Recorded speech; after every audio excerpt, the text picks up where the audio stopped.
जिल्ह्यातील सर्व बाधित शेतकऱ्यांना एनडीआरएफच्या निकषानुसार मदत दिली जाईल अशी घोषणा राज्याचे कृषी मंत्री धनंजय मुंडे यांनी परभणीमध्ये केली आहे।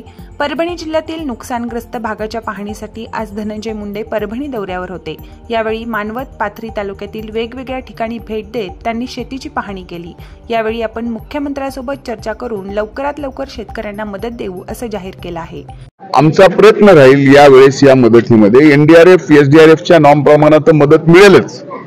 क्रॉप इन्शुरन्स कंपनी सुद्धा 25% अग्रिम देईल आणि याच्या पलीकडे जाऊन ज्याचं ड्रिप केलेलं आहे ते सगळं वाहून गेले, ज्याचा गोठा गेलेला आहे, ज्याचे पशुधन या ठिकाणी वाहून गेले त्यांना सुद्धा, शेळ्या आहेत, गायी आहेत, बैल आहेत, म्हशी आहेत, हे वाहून गेलेले आहेत त्यांना सुद्धा मदत करण्याच्या बाबतीत मी उद्या सकाळी म्हणजे उद्या दिवसभरात मंत्रिमंडळाची बैठक आहे। माननीय मुख्यमंत्री, माननीय उपमुख्यमंत्री आणि मंत्रिमंडळातील सर्व सहकाऱ्यांना या ठिकाणी ही वस्तुस्थिती, ही जी काही शेतकऱ्यावर अभूतपूर्व संकट निर्माण झालेलं आहे त्याच्यात अधिकच मदत करण्याच्या संबंधात उद्या मी सरकारला या ठिकाणी विनंती करून शेतकऱ्यांच्या पदरात जास्तीत जास्त मदत पाडण्याचा प्रयत्न करणार आहे। प्रतिनिधी रियाज कुरेशीसह मी अबोली जोशी, DLP न्यूज परभणी।